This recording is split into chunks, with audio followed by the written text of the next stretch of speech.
Hi friends, പുതിയൊരു വീഡിയോയിലേക്ക് എല്ലാവർക്കും സ്വാഗതം. നമ്മുടെ ഇന്നത്തെ വീഡിയോയിൽ നമുക്ക് സ്റ്റിച്ചിങ് ചെയ്യാനായിട്ട് തയ്യൽ മെഷീൻ്റെ ആവശ്യമില്ല. ഇത് നമ്മൾ ഹെമ്മിങ് ആണ് ചെയ്യണത് കേട്ടോ. അതിനായിട്ട് നമ്മൾ എടുത്തിരിക്കുന്നത് ഒരു കുട്ടികളുടെ പഴയ ബാഗ് ഉണ്ടല്ലോ, അത് ചെറിയ കുട്ടികളുടെ ഇങ്ങനെ കളിപ്പാട്ടം പോലത്തെ ബാഗാണ് നമ്മൾ എടുത്തിരിക്കുന്നത്. അതിൽ നിന്നൊരു ചെറിയൊരു കഷ്ണമാണ് നമ്മൾ എടുത്തിരിക്കുന്നത്. അതിൻ്റെ ബാക്ക് ഭാഗത്തിൽ നിന്നുള്ള ഒരു പീസാണ് നമ്മൾ കട്ട് ചെയ്തെടുത്തിരിക്കുന്നത്. അതിനുശേഷം നമ്മൾ അതിൻ്റെ അടിയിൽ വെക്കാനായിട്ട് ഒരു പേപ്പർ ക്യാൻവാസ് എടുത്തിട്ടുണ്ട്. പേപ്പർ ക്യാൻവാസ് എടുത്തതെന്ന് വെച്ചിട്ടുണ്ടെങ്കിൽ നമുക്ക് ഹെമ്മിങ് ചെയ്യുമ്പോൾ കട്ടി കുറവായതുകൊണ്ട് ഹെമ്മിങ്ങിന് എളുപ്പമുണ്ട്, അതുകൊണ്ടാണ്. പിന്നെ നമുക്ക് വേണ്ടത് നമ്മുടെ തുണി കൊണ്ടുള്ള എന്താ പറയുക സഞ്ചിയൊക്കെ ഉണ്ടാവുമല്ലോ, അങ്ങനത്തെ സഞ്ചിയിൽ നിന്ന് കിട്ടുന്ന ഒരു ചെറിയൊരു കഷ്ണം നമ്മളത് കട്ട് ചെയ്തെടുത്തിട്ടുണ്ട്. അല്ലെങ്കിൽ നമുക്ക് ചെറിയ തുണി ബാഗ് ഉണ്ടെങ്കിൽ അതുമെന്ന് കട്ട് ചെയ്തെടുത്താലും മതി, ഇല്ല എങ്കിൽ തുണി ബാഗ് മെന്ന് കട്ട് ചെയ്തെടുത്താൽ മതി. എന്നിട്ട് ശേഷം നമ്മൾ സൈഡ് ഹെമ്മിങ് ചെയ്യുകയാണ് ചെയ്യുന്നത് കേട്ടോ. ചുറ്റുവട്ടം 4 ചുറ്റും അത് ഹെമ്മിങ് ചെയ്യുകയാണ് ചെയ്യുന്നത്. പിന്നെ അതിനുശേഷം ക്യാൻവാസ് ഇതേപോലെ പേപ്പർ ക്യാൻവാസ് തന്നെയാണ് നമ്മൾ കുറച്ച് കൂടുതൽ എടുത്തിരിക്കുന്നത്. ഇതേ വീതിക്ക് തന്നെ എടുത്തു കേട്ടോ. നമുക്ക് കിട്ടിയിരിക്കുന്ന ബാഗിൻ്റെ കഷ്ണത്തിന് കിട്ടിയിരിക്കുന്ന വീതി എത്രയുണ്ടോ ആ വീതിക്ക് തന്നെ എടുത്തിരിക്കുന്നു. നീളം നമ്മൾ അങ്ങനെ കണക്ക് കാൽക്കുലേറ്റ് ചെയ്തിട്ടില്ല. അതിൽ ആ മീറ്റർ റോൾ ഉണ്ടായിരുന്നത് ഫുള്ളായിട്ട് അങ്ങോട്ട് എടുത്തുന്നേ ഉള്ളൂ. അതിനുശേഷം നമ്മളത് കട്ടിക്ക് ഇരുന്നോട്ടെ എന്ന് വെച്ചിട്ടാണ്, ട്രാൻസ്പാരൻ്റ് ആവാതിരിക്കാൻ വേണ്ടിയിട്ട് കട്ടിക്ക് ഇരുന്നോട്ടെ എന്ന് വിചാരിച്ചിട്ടാണ് നമ്മൾ അങ്ങനെ എടുത്തത് കേട്ടോ. സിബ് നല്ല വശം ചേർത്ത് അതുമ്മ വെക്കുക. അതിന് ശേഷം ഒരു സൈഡിൽ നിന്ന് തുന്നി കൊടുക്കുക. തുന്നി കൊടുത്ത ശേഷം അത് ആ സിബിനെ എന്താ പറയുക നിവർത്തിയിട്ടിട്ട് പതിച്ചടിക്കില്ല. നമ്മൾ പതിച്ചടിക്കുന്നതിന് പകരം വീണ്ടും നമ്മൾ അതിൻ്റെ മുകളിൽ കൂടി ഒരു മേൽ സ്റ്റിച്ച് തുന്നുകയും ചെയ്യുന്നുണ്ട് കേട്ടോ. അതിന് ശേഷം അതിൻ്റെ അപ്പുറത്തെ സൈഡ് എടുത്തിട്ട് നല്ല വശത്തേക്ക് സിബിൻ്റെ നല്ല വശത്തേക്ക് ഇത് വരുന്ന രീതിയിൽ തുന്നിയെടുക്കുക. അതിന് ശേഷം നമ്മളത് തിരിച്ചിട്ടിട്ട് ഹെമ്മിങ് ചെയ്യുകയാണ് ചെയ്യുന്നത്. 2 സൈഡിലും നമ്മൾ ഹെമ്മിങ് ചെയ്യുന്നുണ്ട്.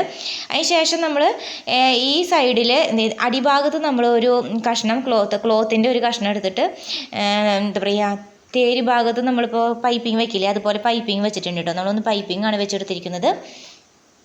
അതുപോലെ ചുറ്റും ഒരു 3 സൈഡല്ല 4 സൈഡും നമ്മളിങ്ങനെ പൈപ്പിംഗ് വെച്ചെടുക്കുന്നുണ്ട് കേട്ടോ. അങ്ങനെ ഫുള്ള് തുന്നിയെടുക്കണം.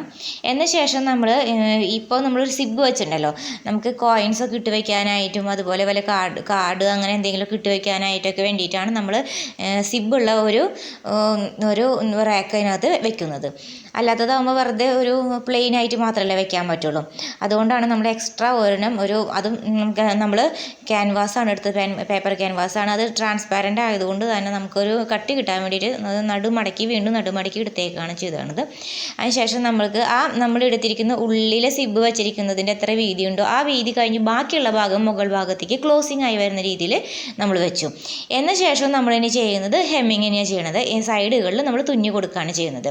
പിന്നെ ഇതിന് നമ്മുടെ വെൽക്രോൺ അല്ലെങ്കിൽ മാഗ്നറ്റ് വെക്കാനാണ് ഉദ്ദേശിച്ചേക്കുന്നത്. നമ്മുടെ ഇത് രണ്ടും കയ്യിൽ ഇപ്പം ഇല്ല. വെക്കുമ്പോൾ നമ്മൾ ഫ്ലെക്സ് ക്യൂക്ക് എന്ന് പറഞ്ഞൊരു പശയുണ്ട് കിട്ടാനുണ്ട്.